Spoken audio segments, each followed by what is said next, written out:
যেখানে 1 লাখ টাকা দিয়ে ফোন কিনলেও 2 মাস ব্যবহার করার পর আর সেটা ভালো লাগে না, সেখানে একটা মেয়ের সাথে সারা জীবন সংসার করতে ভালো লাগবে না। এটাই তো স্বাভাবিক। বিয়ের প্রথম রাতে স্বামীর মুখ থেকে এমন কথা শুনলে যে কোনো মেয়েরই পায়ের নিচ থেকে মাটি সরে যেত, কিন্তু আমার তেমন কিছুই হয়নি। আমার স্বামী আরিফ বাস্তব কথাই বলেছেন। যেহেতু আমি বাস্তববাদী মেয়ে, কথাটা আমার খুব ভালো লেগেছে। শুধু তাই না, বিয়ের প্রথম রাতে আমার স্বামী আরো বলেছেন আমি কোথায় কি করছি না করছি, কে কল দিল কে কল দিল না, কোনো মেয়ে ফ্রেন্ডের বাসায় গেলাম কি না, এইসব বিষয় নিয়ে আমায় কোনো প্রশ্ন করা যাবে না। আমার ফোন ল্যাপটপ থেকে সবসময় দূরেই থাকবে। এগুলো পার্সোনাল জিনিস। বিয়ে করেছি মানে এই না যে আমি আমার প্রাইভেসি তোমাকে দিয়ে দেব। আমি হাই তুলতে তুলতে বললাম, যা বলেছেন সব মনে থাকবে। এখন যদি লাইট অফ করে দিতেন তাহলে আমি একটু ঘুমাতাম। আমার কথা শুনে আমার স্বামীর মুখটা কেমন যেন বাংলার পাঁচের মতো হয়ে গেল। উনি হয়তো আশা করেননি ওনার এত কঠিন কথাগুলোকে আমি সহজভাবে নেব। বিয়ের 3 মাস পরের ঘটনা। রাতে সবাই মিলে খাচ্ছিলাম। এমন সময় শাশুড়িকে বললাম, শাবনুর আপা, আপনাকে মাছের তরকারি দেব নাকি মাংসের তরকারি দেব? আমার কথা শুনে সবার চোখ কপালে উঠে গেল। আমার শাশুড়ি আমতা আমতা করে বললেন, বৌমা, তুমি আমার শাবনুর আপা ডাকছো কেন? আমি মুচকি হেসে বললাম, আসলে আপনাকে মা ডাকতে ডাকতে বোরিং হয়ে যাচ্ছিলাম, আর ডাকতে ভালো লাগছিল না। যেখানে লাখ টাকা দিয়ে ফোন কিনলেও সেটা 2 মাস পর আর ভালো লাগে না, সেখানে আপনাকে 3 মাস মা বলে ডেকেছি, সেটাই তো অনেক। শাবনুর আপা ডাকতে ডাকতে যদি বোরিং লাগে তাহলে পূর্ণিমা আপা, মৌসুমী আপা কিংবা অপবিশ্বাস, বুবলি কিছু একটা নামে আপনাকে ডাকবো, যাতে বোরিং না লাগে। আমার কথা শুনে শাশুড়ি বোবার মতো হয়ে গেলেন। ওনার মুখ থেকে আর কোনো কথা বের হচ্ছিল না। শ্বশুরের অবস্থা তো আরো খারাপ মনে হচ্ছিল। খাবার মনে হচ্ছিল ওনার গলায় আটকে গেছে, নিচে আর নামছে না। আমি শ্বশুরের দিকে তাকিয়ে বললাম, সাকিব খান, আপনার গলায় মনে হয় খাবার আটকে গেছে, আপনি একটু পানি খান। আপনাকেও বাবা বলে ডাকতে ডাকতে বোরিং লাগছিল, তাই চিন্তা করলাম আপনাকেও আজ থেকে সাকিব খান বলে ডাকবো। এই নামেও বোরিং ফিল এলে জায়েদ খান, হিরো আলম কিছু একটা বলে ডাকবো।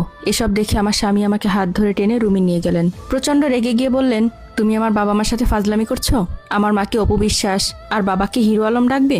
এসবের মানে কি? আমি মুচকি হেসে বললাম, ফাজলামি আমি করছি নাকি তুমি করছো? বিয়ের প্রথম রাতেই তুমি বলেছিলে লাখ টাকা দিয়ে ফোন কিনলেও সেটা 2 মাস পর আর ভালো লাগে না, সেখানে একটা মেয়ের সাথে সারা জীবন সংসার করতে ভালো লাগবে না। এটাই নাকি স্বাভাবিক? একটা ফোনের সাথে কিভাবে নিজের বিবাহিত বউকে তুলনা করো? একটা ফোনের সাথে নিজের বিবাহিত বউকে তুলনা করা ফাজলামি ছাড়া আর কিছুই না। সারা জীবন যাকে বাবা বলে ডেকে এসেছো, তাকে এখন বাবা বলে ডাকতে ভালো না লাগলে অন্য কাউকে আব্বা বলে ডাকবে নাকি? আমার কথা শুনে আমার স্বামী মাথা নিচু করে চুপ হয়ে রইল। আমি আর কিছু না বলে অন্য রুমে চলে গেলাম। সেদিন মাঝরাতে আমার স্বামীর প্রচন্ড পেট ব্যথা শুরু হলো।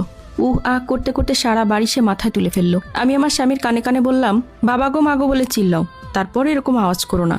আমার স্বামী এসব শুনে রেগে গিয়ে বলল, ফাজলামি না করে তাড়াতাড়ি ডাক্তারকে ফোন দাও। আমি বললাম, আমার ফোনে তো টাকা নেই। সে বলল, আমার ফোন নিয়ে দাও। এটা শুনে আমি অবাক হয়ে বললাম, আমার কাছে তো সার্জিক্যাল হ্যান্ড গ্লাভস নাই, খালি হাতে তোমার ফোন স্পর্শ করলে শক লাগবে না? আচ্ছা, এক কাজ করি, রান্নাঘর থেকে কিচেন গ্লাভস নিয়ে আসি। এই কথা বলে আমি রান্নাঘর থেকে দৌড়ে গ্লাভস নিয়ে আসলাম, কিন্তু গ্লাভস পরার কারণে ফোনের টাচ স্ক্রিন কাজ করছে না। আমার স্বামী তখন বলল, আল্লাহর দোহাই লাগে গ্লাভস খুলে নাও। আমি বললাম, সম্ভব না। বিয়ের প্রথম রাতেই তুমি বলেছিলে তোমার ফোন যেন আমি খালি হাতে স্পর্শ না করি। এখন যদি খালি হাতে স্পর্শ করি আর শক খেয়ে যদি মরে যাই, নিজের সেফটি সবার আগে।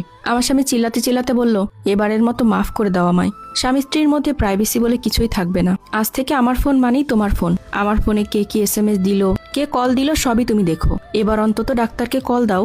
এর কিছুদিন পরেই ড্রয়িং রুমে আমার বাবা, শ্বশুর শাশুড়ি, আমি এবং আমার স্বামী সবাই বসে আছি। এমন সময় বাবা আমার শ্বশুর শাশুড়িকে বললেন, বেআইন সাহেব, আমি এসেছিলাম আমার মেয়েটাকে নিয়ে যেতে। আসলে সামনের রবিবার ছেলেপক্ষ আমার মেয়েকে দেখতে আসবে। এটা শুনে শ্বশুর শাশুড়ি অবাক হয়ে বললেন, আপনার মেয়েকে দেখতে আসবে? মানে আপনার তো একটাই মাত্র মেয়ে, যে বর্তমানে আমার ছেলের বউ। বাবা তখন হালকা হেসে বললেন, আসলে বেআইন সাহেব, যেখানে লাখ টাকা দিয়ে ফোন কিনলেও সেটা 2 মাস পর আর ভালো লাগে না, সেখানে একটা ছেলের সাথে সারা জীবন সংসার করতে ভালো লাগবে না।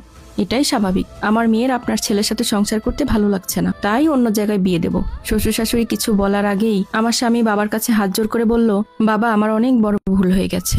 নেক্সট টাইম আপনার মেয়েকে এমন ফালতু কথা জীবনেও বলবো না। আপনার মেয়ে আমাকে বাস্তব শিক্ষা দিয়েছে, আপনি আর শিক্ষা দিতে যাবেন না। স্বামীর অবস্থা দেখে বাবা আমার দিকে তাকালেন। আমি ইশারায় বাবাকে বুঝিয়ে দিলাম, এবারের মতো বেচারা স্বামীকে মাফ করে দাও।